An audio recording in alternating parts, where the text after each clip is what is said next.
2023년 2월 1일입니다.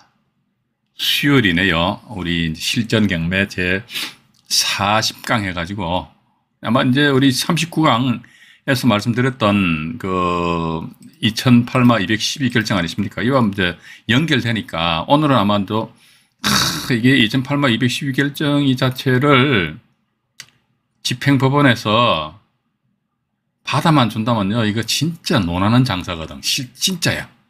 내 돈 한 푼도 안 들이고 그냥 말 그대로 줍줍 하는 겁니다. 줍줍. 만약에 현실이 그렇다면요, 저 유튜브 방송 안 합니다. 안 하고요. 맨날 가서 줍줍 하는 거지. 100원 투자해가지고 2병 벌면 얼마나 좋아요. 맞잖아요. 그죠? 그래서 일단은 지난 39강에 이어가지고 오늘도 이제 2008마 212 결정 관련해가지고 현재 진행 중인 경매 사건 해가지고 제가 뽑아보니까요, 둘, 넷, 여섯, 여덟, 12건, 뽑다가 제가 지쳐가지고 안 뽑았어요. 12건 있는데, 이거 오늘 12건 이것도 현재 진행 중이에요. 진행 중인데 이걸 다, 소개를 시켜드릴 것 같아요. 그럼 또 2월 3일 또 금요일 날로 또 이제 2월 하면 될 거 아닙니까? 그죠? 참고로, 오늘 저기 채팅창을 뵙고 인사 말씀 한번 드릴게요. 할리호네님, 맹자왈님, 고공샘 부동산 TV님, 박황용님, 이명남님, 마마깍꿍님, 한태환의 재미있는 경매 이야기님, 감사합니다. 룰루랄라님, 리키님, 리키님은 이분의 대전 쪽에 하나 아파트 낙찰 받아가지고요. 명도 대상자하고 협상을 하는데 이사비용 얼마 70만 원만 달래요. 그럼 그냥 70만 원 주고 빨리 내보내라고 그랬어요. 그래서 아까 이제 그 내용 가지고 한참 말씀 나눴는데, 자, 마마깍꿍님, 네, 감사합니다. 허태구님, 박헌성님, 어호님, 어명유님, 윤집님, 폴님, 나는 나님, 아리수님, 홍대희님, 임상훈님, 부부익선님, 허태구님 아까 인사드렸지요. 강성확님, 필구님, 강물님이신가요? 영어로 되어 있네요. 세상님, 감사합니다. 우리 최선영님 항상 애를 써주시니까 대단히 감사합니다. 에어버스 러버님, 그 다음에 자연이 조아님, 그 다음에 관심님까지만 제가 호칭을 해드리고 이제 방송으로 집중을 하도록 하겠습니다. 그래서 오늘은 보니까 이제 우리 지난 시간에 대법원 2008마 212 결정에 대해서 쭉 말씀드렸잖아요. 그죠? 이게 39강 파일 내용하고 거의 비슷해요. 비슷한데 일단 이건 물건 대고 동구 검사동 해가지고 이런 식으로 제가 이 자료를, 이건 이제 39강에서 우리 시청자 여러분들한테 보여드렸던 자료 내용하고 똑같습니다. 똑같기 때문에. 근데 이거 말씀드리기 전에, 먼저 아까 우리 채팅창에 보면은 리키님이 계시는데, 이분이 오늘 낙찰 받으신 물건에, 오늘 낙찰 받은 게 아니고요. 며칠 전에 최근에 낙찰 받으셨더라고요. 근데 명도하는데 우리가 낙찰 받게 되면 요거 명도에 대해서 간단하게, 이건 또 제가 한 20년 전 그 기억을 이제 더듬을게요. 근데 명도하는데 이게 참 그렇잖아요. 그죠? 말 그대로 참 사람들이 대체적으로 착해요. 그런데 그 중에서 꼭 못 되는 인간들이 있거든요. 근데 이분 같은 경우는 여기 아파트를 낙찰받고 나서 점유자에 대해 가지고 만나서 이야기를 해보니까 이사비용 쪽으로 70만 원만 주세요. 저는 아까 말씀 안 드렸습니까? 70만 원만 달래요. 얼른 주고 빨리 보내버리라 이거죠. 이러면서 제 옛날 이야기를 했습니다. 한 20여 년 전에 보니까 요 자양동입니다. 자양동에 빌라인데, 빌라를 아주 그때 상당히 헐값에 낙찰 받았어요. 20년 전이니까 완전히 그거잖아요. 그죠? 예. 그래서 근데 받고 나서 방이 3칸이에요. 방 3칸인데 요거 한번 잘 들어보세요. 현장 또 가보니까 이게 그 집에 주민등록 전입자가 3사람이 돼 있더라고. 3사람이 돼 있는데 각자 아마 세대 분리를 한 것 같아.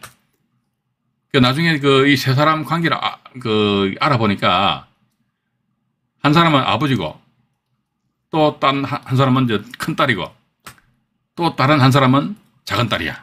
근데 명도 협상을 하러 가보니까 아버지 사람만 딱 앉아 있어요. 딸들은 아마 전입만 해놓고 그냥 다른 데 있는 것 같아. 근데 이 양반 하는 얘기가 인당 500만 원씩 해가지고 20년 전에 500만 원 뭐 합치면 얼마입니까? 이사비용 1,500만 원이요. 이거 미쳤어요. 봐가지고. 이거 안 되면 자기네들, 난 나가고 싶어도 못 나간대. 왜요? 그러니까. 거실 이런 데 보니까 텔레비 있잖아, TV 옆 화면에 보니까 빨간 딱지가 붙어 있더라고. 유체동산 압류. 그러니까 이런 게 또, 그러니까 여러분들도 낙찰 받다 보면 이런 경우가 있을 수도 있어요. 유체동산에 대해서 압류를 했는데, 압류는 빨간 딱지고, 가압류는 파란 딱지 이렇게 나갑니다. 색깔 자체가 이제, 요 크기도 한 요만해요. 그렇게 크지도 않습니다. 그래서 사실은 그 유체동산 압류에 따라가 집행관이 우리 경매 진행할 적에 그 집행관이 진행하잖아요. 유체동산 압류하는 것도 집행관이 합니다. 근데 유체동산 압류해가지고 그 TV라든지 냉장고 이런 데 딱지 딱 붙여 있거든요. 그러면요, 그걸 임의로 그 압류 집행된 유체동산 TV나 뭐 냉장고 등을 임의로 다른 데로 이동하게 되면요, 그것을 이동한 사람 형사처벌 받습니다. 그렇기 때문에 이 양반 하는 얘기가 내가 말이지, 이걸 사실 방을 빼주고 싶어. 그런데 중요한 건 뭐냐고 그러니까 TV에 저 보라고, 냉장고 옆에 보라고, 집행관 인간이 와가 막 딱지 붙여놨다고. 저건 내가 임의로 옮기게 되면 내가 형사 처벌 받는데, 되겠어요? 근데 만약에 이런 식으로 나한테 협조를 해주면은 자기네 일단 머리 상당히 많이 굴렸어요.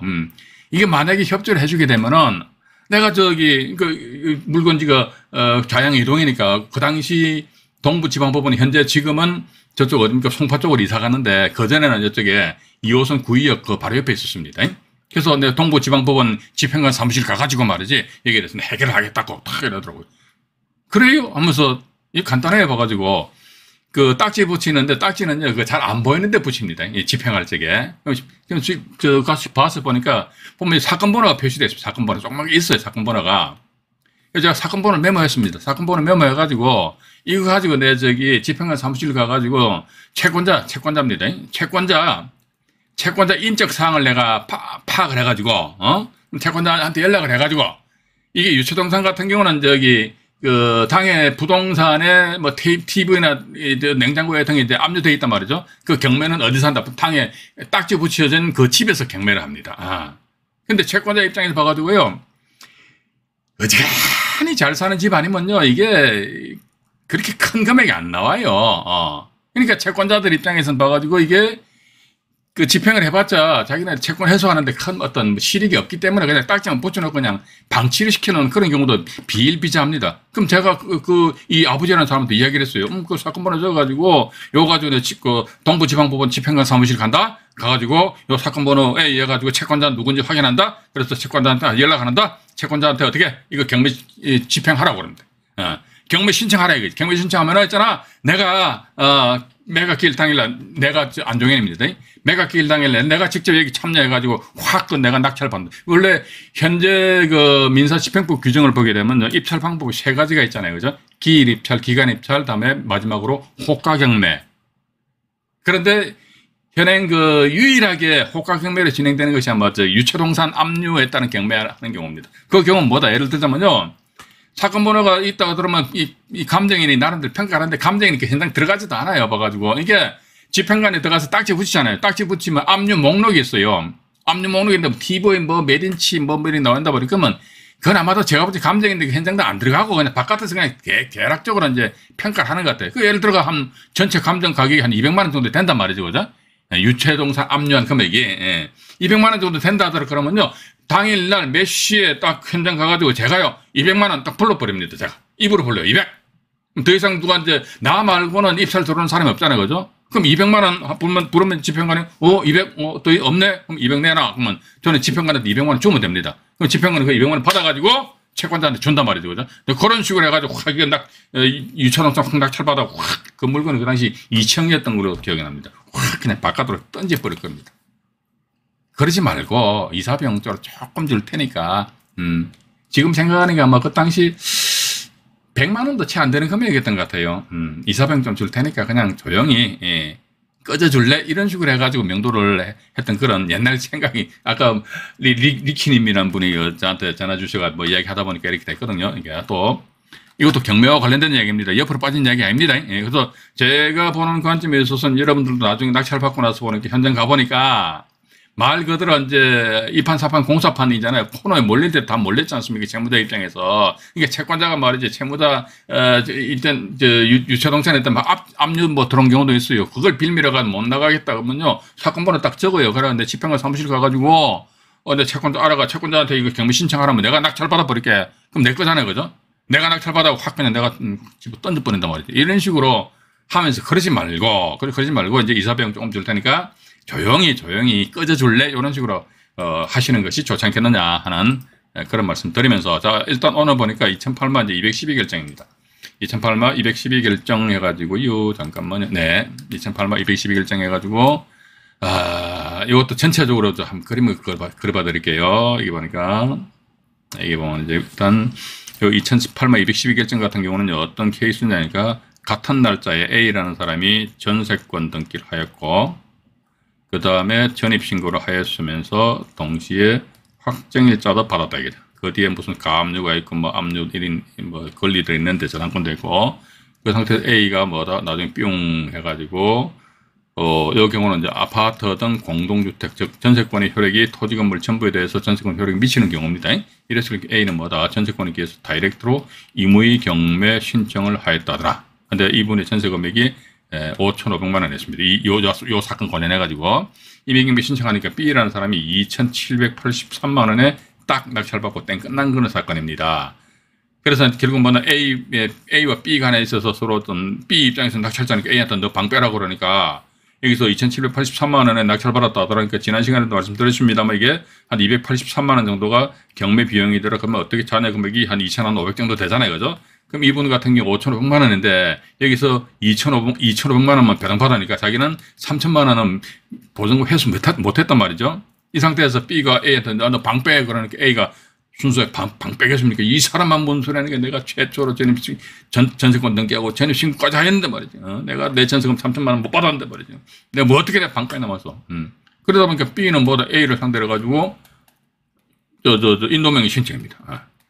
인도명령 신청을 하였다더라. 우리는요, 있지 않습니까? 어떻게 보면요, 최선순위 걸리니까 너무나도, FM대로 교과서 쪽으로 이 세상을 좀 바라봐서는 안 된다고 봅니다. 그렇다 해가지고 내가 무슨 뭐 편법이다, 불법을 막 조장하는 건 아니에요. 엄밀히 어떻게 보면, 야, 이 사람이 명도 소송 대상인가, 인도명령 신청 대상인가, 이거 고민하지 말아요. 그럼 어떡한다더라? 내가 낙찰 받았다면 낙찰자 내 입장에서 유리한 건 뭐다? 명도 소송보다는 인도명의 신청이잖아요. 그죠? 인도명의 신청해버려 봐가지고. 그럼 인도명의 신청했을 적에 여기에 대해가지고요. 우리 이렇게 생각합시다. 인도명의 신청을 낙찰자가 했습니다. 그러니까 여기에 대해서 B라는 사람이 A에 대해서 인도명의 신청했는데 이 인도명의 신청이 타당한지 타당하지 않은지에 대한 판단은 누가 합니까? 낙찰자 B가 합니까? 누가 합니까? 법원에서 하잖아요. 법원에서. 그러니까 인도명의 신청이 타당하면은 인도명의 신청에 대한 결정을 내려주고 타당하지 않다 하더라도 고의 해서 기각 결정 내려버린단 말이죠. 그죠? 이런 식으로 B는 A를 상대로 해서 인도명의 신청하니까 아니나 다를까 이게 뿅 기각 결정 났다. 왜? 3,000만 원 줘라 이거지. 이러다 보니까 이제 적시항고 뭐 재항고 이런 식으로 이제 넘어갔는데 결국은 재항고 하는 게 대법원에 올라갔는데 이게 대법원 2008만 212 결정이거든요. 요거 지금 제가 1월, 오늘 2월 1일이죠? 1월 28일 날, 토요일 날, 1월 28일 날 제가 대법원에다가 신청하니까, 1월 29일 날, 일요일 날이고요. 1월 30날 해가지고, 대금 납부하니까 1월 31일 날 해가지고, 저한테 이 대법원에서는 2008만 212 결정문 있잖아요. 결정문 원문이 저한테 메일로 들어왔어요. 이거 제가 조금 이따 보여드릴게요. 그러니까, 2023년 1월 31일 현재 이 대법원 2008만 212 결정은요, 아마 그대로 이게 발급이 된다 이거죠. 근데 어떤 분들은 이런 말씀도 합니다. 그래서 그분 말씀이 맞는지 모르겠어요. 대법원 홈페이지 들어가가지고 사건 번호 이게 2008만 212 결정해서 가지고요, 이걸 열람 신청하면 이게 공부 불개제 해가지고 안 뜹니다. 그러니까 어떤 분은 그런 얘기 하더라고. 대법원 홈페이지 들어갔는데, 사건 번호를 입력해가지고 엔터를 딱 쳐보니까 안 뜨더라. 그럼 그 사건은 효력이 없다 이거지. 그래서 저도 참 헷갈리더라고요. 그래서 제가 지금 제 사무실에 보면요. 민법 관련된 책인데 15만 원짜리 책이 있습니다. 페이지가 한 20페이지 정도 대단히 뜨고요. 엄청 징그럽습니다. 제 아들내미 옛날에 로스쿨 다닐 적에 봤던 그 민법 책이에요. 그런데 그 책에서 보니까 민법 파트 중에서도 물권 채권 파트만 제가 지금 보고 있는, 특히 물권법 파트만, 물권법 파트 중에서도 뭐 전세권, 뭐 지상권, 뭐 유치권 이런 거 있잖아요. 그와 관련된 판례가 상당히 많아요, 그 책에는. 그래서 저는 일일이 책에 나와 있는 그 판결문 가지고 일일이 다 이제 검색을 해보면 어떤 거는 대법원 홈페이지 들어가 보면 이게 없어요. 그런데 이거는 그런 경우는 혹시나 해가지고 그 경우도 제가 판결문 제공 신청을 합니다. 판결문 제공 신청을 하면은 저한테 제가 받아봐요, 그러면. 그럼 과연 이게 대법원 홈페이지 들어가가지고 사건을 열람했을 때 게재가 안 되었다. 안 되면은 효력이 없느냐. 전 그건 아니라고 보고 있거든요. 어쨌든 봐가지고 이 사건 같은 경우, 이분 같은 경우는 2,783만 원에 낙찰을 받고 플러스 알파 해가지고 약 한 3천만 원 정도 투입돼가지고 이분 내보내고 그때 이사비용 50만 원 주고 내보냈다 이런 말씀 드렸지 않습니까? 예. 근데 이게 지금 현재 먼저 이거 2008만 212결정 요 원문을 제가 보여드릴게요. 제가 먼저 보여드리고요. 이게 지금 보면은 이겁니다. 이거 현재 여러분 보시는 거. 이게 보면 발급 날짜는 안 나와 있어요. 발급 날짜는 나올 수가 없겠죠. 근데 이게 나와 있잖아요. 대법원. 이런 식으로 대법원 홈페이지 들어가셔가지고 판결문 또는 결정문 제공 신청하면서 1,000원짜리 한 장 달랑 내면요. 그것도 이제 1,000원 입금하라는 게 문자로 들어와요. 문자로 들어온다는 건 뭐다? 이게 판결문이 또는 결정문이 존재한다는 그런 전제 아닙니까? 만약에 폐기 처분되었다 그러면 이것도 지난 시간에 말씀 안 드렸습니까? 폐기 처분되었다 하더라 그러면은 그 효력이 없는 것이다. 우리 그렇게 보면 되거든요. 근데 부조시 해가지고 결정 나왔는데 뭐 2,800, 212 결정이잖아요. 경남 부동산 인도명의 해가지고. 그래서 이런 식으로 현재 2023년 1월 31일 현재 또 모르죠 봐가지고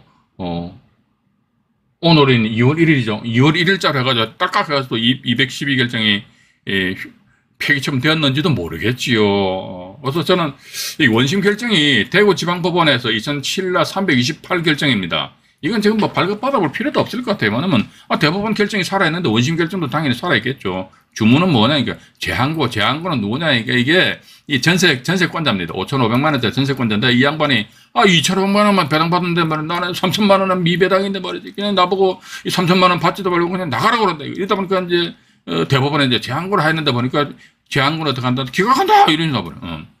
결국 모두 낙찰자는 이제 2,783만 원에 낙찰을 받고 아까 말씀드렸죠. 플러스 알파 하니까 전체적으로 한 3천만 원 돈 비용 들어간 상태에서 나중에 어떻게 한다 들어봐가지고 이 물건은 뭐 5,500만 원 다시 재전세 납버렸어요. 그러니까 한 6, 7개월, 7, 8개월 만에 어떻게 자기 돈 3천만 원 투자해가지고 한 7개월 좀 만에 5,500만 원이 내 주머니에 들어왔다. 그럼 이 사람 얼마 벌었다? 2,500만 원 벌었다. 이렇게 나와 있단 말이에요. 그래서 이러한 유행이 지금도 나와 있는데 그래서 제가 지난 시간에도 말씀 안 드렸습니까? 결정이고 그렇다면 결정 같은 경우는요 법원에서 나름대로 법원에서 자기네들이 자체적으로 독단적으로 판단하는 거거든요. 근데 결정이 아니고 원고 피고해가지고 싸움해보자. 그럼 좋다 이거죠. 그 전세권자에 대해서 명도 소송해보자 이거 명도 소송 해서 낙찰자 원고가 되고 전세권자 피고해가지고 2008년 212 결정에 해가지고 원심 결정문 이 사건 번호 딱 표시하면서 에이 하면 이 사람 뭐다 낙찰자한테 대항을 못하고 그냥 나가야 되는 단지 인도명의 대상인데 안 나간다고 그러니까 명도 소송 제기했다. 이 법원의 판단을 구한다. 이런 식으로 해서 하면 소송을 다시 다른 어떤 그 절차상에 있어서 다투어 볼 필요성 내지 가치가 있지 않겠느냐 하는 그런 제 개인적인 생각입니다. 예. 근데 이게 저는 이게 또 법률 전문가가 아니니까 이렇게 할 수 없는 건지는 모르겠습니다. 근데 저는 소송은 제기할 수 있다고 봅니다. 왜? 지나가는 사람이 보니까 엄청 얼굴은 못생겨서 그 사람 상대로 해가지고 야 당신 왜 이렇게 얼굴은 못생겼네 해가지고 소송 제기할 수 있어요. 근데 문제는 뭐냐면은 그 법원에서 받아들이냐 그게 문제지. 맞잖아요. 아무거나 소송 제기할 수 있다니까. 그죠? 일단 그렇게 하시고요. 이게 지금 결정문 내용 보게 되면 이 밑에 이거 주문 내용 이거 아마 제가 지난 시간에 이거 다 보여드렸던 것 같습니다. 보여드린 것 같고 이게 어쨌든 이게 결정문이 살아있다. 일단 그렇게 보시면서 그러면요. 경매청부지에 의해서 이제 진행 중인 사건인데요. 이걸 제가 하나씩 차근차근 말씀드려볼게요. 이게 전부 다 돈인데 말이지. 법원에서 이게 참 제가 안타까워. 제가 아직도 뭘 모르는 게 있는지 모르겠어요. 제가 좀 놓치는 게 있나. 근데 심지어 또 이런 게 있습니다. 뭐냐면요. 이 대법원에 이게 2008년 212결정인데 이것도 제가 한번 오늘은 소개를 못 시켜드리고 아마 조만간 소개를 시켜드릴게요. 창원지방법원 이게 통영지원 경매 사건이었습니다. 통영지원 경매 사건인데요. 내가 212결정하고 이게 패턴이 똑같아요. 이게 여기 A라는 사람 전세권 설정하고, 그거는 뭐 임차인이 나중에 전입신고했어요. 나중에 전입신고. 그 상태에서 요 A라는 사람이 예를 들어서 임의경매 신청했거든요. 임의경매 신청을 하였다 하더라. 그러면요, 이건 말 그대로 이제 100% 212결정하고 패턴이 똑같단 말이죠. 그죠? 전세권이 경매 신청했다면 전세권이 경매시 매각으로 소멸하기 때문에 따라서 여기에 전세권 소멸 기준 권리, 이런 경우는 전세권이 소멸 기준 권리입니다, 이게. 그런데 전입신고 언제 했니? 전세권보다 나중에 했지 않니? 그러면 어떻게 대항력은, 소멸 기준 권리보다 나중이지 않니? 나중이면 넌 죽지 않니? 이렇게 나온단 말이죠. 이렇게 해야 되는데, 이 통영지원 경매 사건 보면 이런 패턴임에도 불구하고 아니다. 2010마 900결정에 의해 가지고, 2010마 900결정에 의해서 이게 낙찰자는 잔여 전세금을 인수해야 된다. 이런 식으로 이제 막 그냥, 나오고 있기 때문에. 그래서 제가 이번은 썸네일 제목을 뭐, 전세권 경매 물건 총정리 이런 식으로 해놨거든요. 그래서 특히 전세권 경매 물건 총정리 1번, 2번, 또 3번, 4번까지 나갈 수 있을 것 같아요. 거기에 대해서 여러분들 천천히 영상물을 모르시면 몇 번이라도 보세요. 괜찮습니다. 보시는데 뭐 제가 뭐 돈을 달락합니까? 뭘 달락합니까? 맞잖아요. 그죠? 알게 해주고요. 네. 일단 뭐 물건 하나 보여드릴게요. 현재 진행 중입니다. 2021 타경인데요. 2021 타경에 4056. 물 한 잔 마시겠습니다.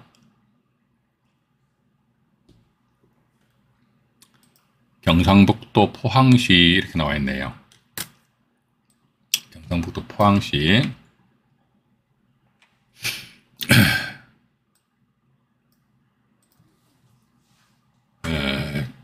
북구 죽도동 해가지고 위에다 적어놨습니까? 212인데. 근데 이게 이제 1억 4,900만 원에서 시작해가지고 금번 2월 6일 날 7,000매가 길인데요. 1,753만 원까지 떨어졌어요. 이게 100% 210이거든요. 100% 210이다. 이거면요. 이게 예를 들어가지고요. 이분이 아마 전세권자 같아요. 1억 4,500만 원인데. 이게 예를 들어 만약에 212 결정을 법원에서 받아들여진다면요. 2천만 원에 낙찰 받으면요. 이렇게 퉁쳐버린다니까. 그죠? 2천만 원에 예를 들어 낙찰 받아요. 2천만 원에 낙찰 받아가지고, 이 전세가 좀 세긴 센 것 같아. 1차 감정가 1억 4,900인데 전세가 1억 4,500 같으면 요즘 같은 깡통 전세 같기도 해요. 봐봐, 이거 2천만 원에 낙찰 받아 1억에 뭐 전세 놓는다고 하면 내가 앉은 자리에서 얼마 봅니까? 8천만 원 그대로 먹어버리잖아. 그죠? 그죠? 근데 이게 법원에서는 집행법원에서 그렇게 인정을 안 해주는 것 같아. 그래서 밑으로 잠깐 내려가 볼게요. 이게 공동주택이잖아요, 그죠? 공동주택인데 여기 보시기에는 우리 딴 거 볼 필요도 없어요. 전세권자 김모 씨인데 이 양반이 임의경매 신청했잖아요. 전세권자가 임의경매 신청하였다? 그럼 이게 소멸기준권리 맞아요, 이거는요. 전세권 언제 설정했는데 2016년 12월 2일이죠. 전입신고 언제 했노? 2016년 12월 6일이잖아요. 그러면 아니 12월 2일 날 전세권 설정하고 12월 6일 날 해서 전입신고 했다 이거지. 근데 전세권에 의해서 다이렉트로 이렇게 임의경매 신청했지 않습니까? 임의경매. 그러면요, 대구지방법원, 대구지방법원 2007라 328 결정, 이게 뭐냐면 212 결정이 원심 결정입니다. 요 결정 내용을 보게 되면 전세권에 의해서 경매 신청하면 전세권은 경매시 매각으로 뭐 소멸하고 이런 식으로 그 결정문에 나와 있단 말이죠. 그렇기 때문에 이 전세권, 요런 경우에 전세권은 이게 하나의 말소 소멸 기준 권리가 될 수도 있다. 극히 전세권은 원칙은 소멸 기준이 아니잖아요. 근데 극히 예외적으로 여러 해석적인 전세권이 소멸 기준 권리가 된다. 이런 식으로 이제 우리는 이해를 하면 되거든요. 그럼 좋습니다. 이게 전세권, 이게 소멸 기준 권리래요. 그럼 이제 전입신고 했잖아요. 언제 했는데? 나중에 했잖아요. 소멸 기준 권리 이후잖아요. 그럼 죽어야지. 그래서 이게 212 결정의 취지는 그겁니다. 전세권 소멸 기준 권리인데, 야, 이 사람, 너는 그 전세권 소멸 기준 권리보다 나중에 네가 대항력을 가졌잖아. 대항력 갔으면 너 죽어야 된단 말이에요. 이게 212의 주택 내용이거든요. 근데 제가 조금 전에 보여드렸습니다만, 2008년 212 결정문이 2023년 1월 31일 현재 버젓이 빵빵 살아있다니까요. 이걸 과연 어떻게 설명해야 되겠습니까? 저도 막 깝깝해 죽겠어요, 봐가지고.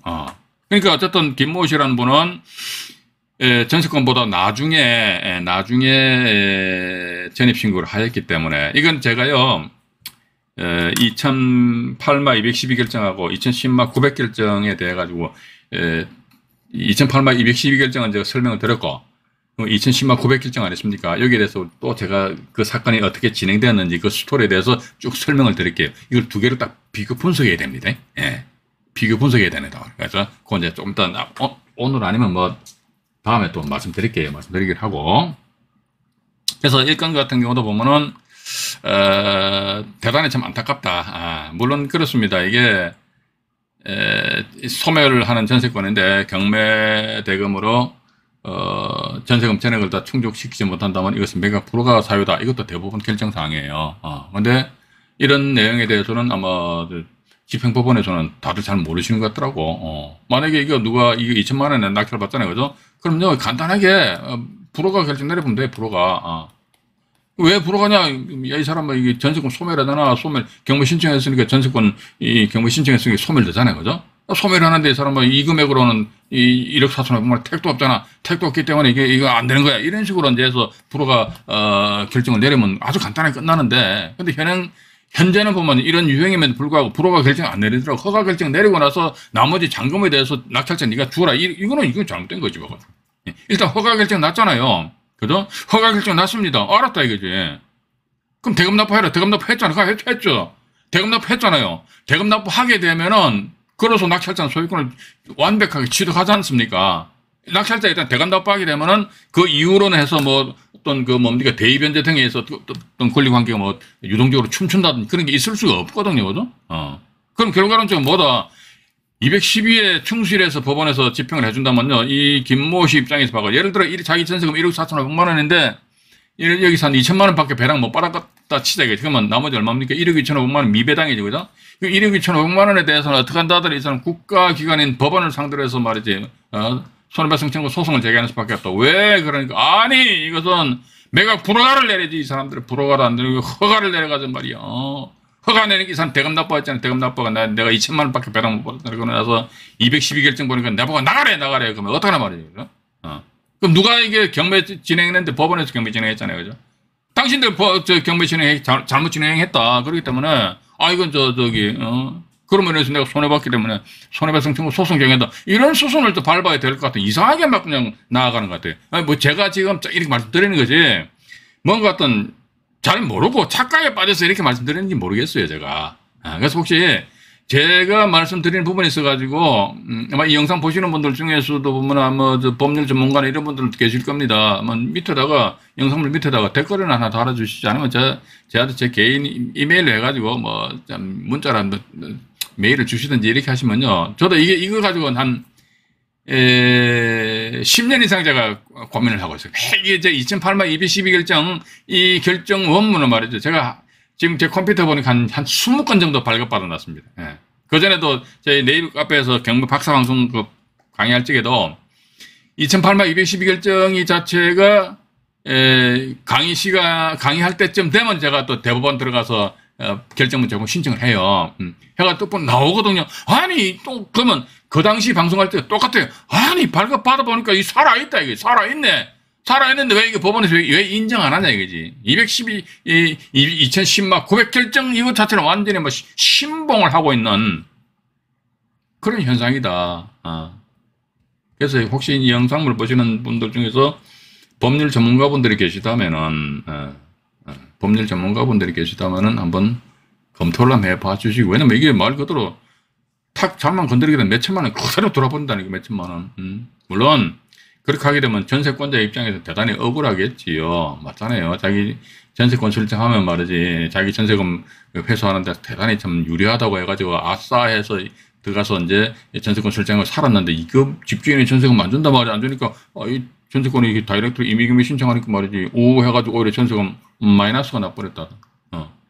이렇게 하게 될 경우는 때려는 봐가지고 어떻게 하느냐. 그래서 그러한 경우는 봐가지고 전세권자는 비록 자기가 전세권을 설정했다 손치더라도 전세권에 의한 다이렉트로 임의경매 신청보다는 판결문에 의한 강제경매 신청을 하고 또 나아가서 전세권에 의해서 배당 신청을 안 하고 이런 수순을 딱 밟아야지만 자기의 전세 금액을 100% 보호를 할 수가 있는 그런 상황이 될 수 있거든요. 그냥 무조건 전세권 설정하는 거야. 물건이니까 좋대. 좋기는 개뿔이나 좋아가 봐가지고, 전세권 설정하는 거하고요, 전입신고하는 거하고, 저한테 누가 양당간에, 안정해, 왜? 니 전세권 설정할래? 전입신고할래? 전 전입신고합니다. 전세권 설정 안 해요. 그럼 전세권 설정해봤자 뭐 힘도 별로 없는데 뭐, 배당 범위도 어떻게 됩니까? 봐가지고, 물론 공동주택 같은 경우 토지건물 전부에 대해서 배당이 참여할 수 있는데 일반 단독주택 같은 경우는요, 건물에만 전세권 설정되었다고 하면 땅값에 대해서 전세권이 효력이 안 미치잖아요. 전 땅에 대해 전세권 설정 안 했기 때문에. 그럼 결과는 좀 뭐냐, 땅값에 대해서는 전세권자는 타치하는 거예요. 타치할 수가 없어요. 그래도 차라리 그냥 전입신고하고 해가 확정일자 받아놔버려요. 그러면 전입에 의한 확정일자 한다면 토지 건물 전부에 대해서 최우선 변제, 우선 변제 이런 권리가 주어지지 않습니까? 일단 그렇게 좀 이해를 하시고요. 요 패턴도 똑같기 때문에 제가 이제 요 사건 하나 있고요. 그다음에 전주로 넘어갈게요. 이런 사건이 제가 말씀 안 드립니까? 진짜 가뭄에 콩 나듯이 간혹가다 했다 그러면 제가 이거 언급 안 해요. 뭐하러 언급합니까? 그런데 이거 아니거든. 쭉 보면 그대로 쭉쭉쭉 나온다니까. 오늘 제가 물건 뽑은 게 한 10건 정도 뽑았다니까. 212결정에 해당되는데 해가지고 여기도 보면 212인데 이렇게 적어놨잖아요. 보세요. 이게 212인데 적어놨거든요. 이거 적어놓으면 뭐 할 건데 바로 아무런 의미가 없는데. 이것도 역시 마찬가지 보시니까 1차 4억 1600에 2차 2억 9100에 3차가 2억 300 이렇게 나와 있단 말이죠. 근데 아마 이분이 전세권자 같아요. 2억 1000만 원이지 않습니까? 그럼 이미 뭐 전세 금액보다는 낮은 금액으로, 물론 이건 같은 경우는 봐가지고 4억 천이니까 이런 경우는 뭐 어떤, 논쟁의 여지는 없을 것 같아요. 이 물건 낙찰 받더라도 미역 한 4, 5천 정도 이상, 또 모르죠. 직전 최저 가격이 2억 9,120이니까 또 2억 9,120에서 더 올려 쓰는 사람들도 있어요. 봐가지고. 사람들 참, 심보들 참 고약한 사람도 많아요. 봐가지고. 그렇게 2차 기일날 가격보다도 높은 금액을 쓸 거라면 차라리 2차 기일날 지가 혼자 들어가 단독으로 낙찰 받는 게 낫지. 뭐 한다고 봐가지고 이렇게 이런 짓거리를 하는지 모르겠다. 그죠? 밑으로 또 내려가 볼게요. 우리는 경매 정보들 실제 딴 거 볼 필요 없어요. 아파트네, 공동주택이지? 알았어. 전세권, 이모신데, 이 사람이 경매 신청에는, 알았어. 그 전세권 설정 날짜 이제 2월 28일인, 3월 2일이잖아요. 아웃인데 대항력 있다고 그러니, 원칙 대항력 없는 걸 봐야 돼요. 이게, 대항력 없는 걸로 봐야 되는데 이게 법원에서는 대항력 있는 걸 보고, 그럼 우리 경매인 입장에서는 과연 이런 유행 물건에 대해서는 과연 어떻게 접근해야 될 것이냐, 이와 관련해서 사실 대항력이 없음에도 불구하고 대항력이 있단 말이죠. 근데 이게 최근에 2020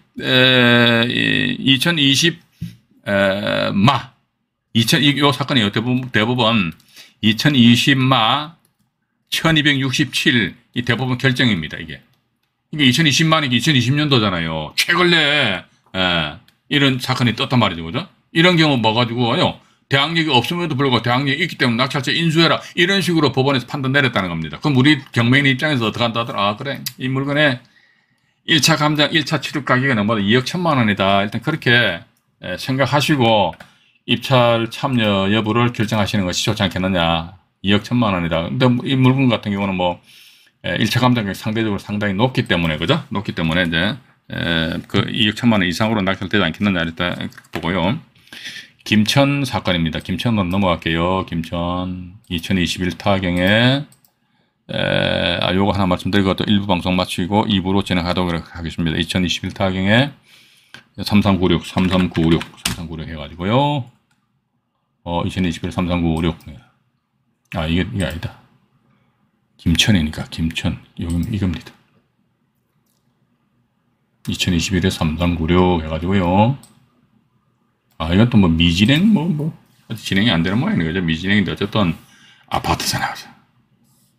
김모 씨 전세금이 4,300인데, 이게 모르겠습니다. 전세금 4,300인데, 매매 감정 가격이 4,300이에요. 그럼 우리 투자자 입장에서는 이런 물건은 투자 대상에서 완전히 제외시켜버려야 되겠지. 그럼 이건 제가 왜 소개시켜드리느냐 하니까, 우리 스타디하는 차원에서 말씀드린다는 것이지요. 저 밑으로 내려가 보니까, 여기 보시면 또 나와 있지 않습니까? 김모 씨라는 분이 계시네요. 김모 씨라는 분이 대항력이 있대요. 4,300이래요.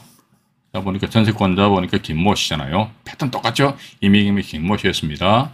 2015년 4월 16일 날에 전세권 설정했지 않습니까? 근데 이분은 2015년 5월 언제입니까? 4월이잖아요. 4월 16일 이후잖아요. 그럼 대항력이 없다 이렇게 봐야 되는데 대항력이 있는 걸로. 그러니까 우리는 제가 다시 말씀드립니다만 이게 대법원 2010마 900 결정이 사건이 어떻게 되냐 그 스토리 간단하게 말씀드릴게요. A라는 사람이 전세권 등기를 하였고 A가 전입신고를 하였고 그 다음에 B가 가압류를 하였고 C가 압류 또 B가 가압류 그 상태에서 B가 본안소송의 판결문 가지고 강제경매 신청한 그런 사건입니다. 그러니까 여기 A라는 사람 말이죠. 법원에다가 전세권에 의한 배당 신청해 버렸어요. 자, 그럼 보니까 전세권에 의한 배당 신청했다면 전세권 죽어버린단 말이에요. 배당 요구가 있으니까 이건 뭐다? 민지법 몇 조입니까? 91조 제4항 단서 조항에 의해 가지고 전세권 죽어버리잖아요. 말초된단 말이지. 근데 이 물건 낙찰 받으신 분도 제가 지난 39강에서 말씀드렸습니다만 제가 그 당시 다음 카페 건강한 부자 클럽의 카페 회원이었어요. 그래서 봐가지고 그렇다면 봐가지고 이게 죽어버리면 이것도 당연히 죽지 않겠느냐라고 저도 그렇게 생각했습니다. 그래서 이것도 이분도 대법원까지 올라갔습니다. 대법원까지 올라갔는데 대법원에서 판단 내용이 뭐냐 그러니까 이 사람이 전입신고를 왜 했냐 이게 자기 전세 금액을 보다 확실하게 이 양반 전세 금액 한 5천만 원을 기억합니다.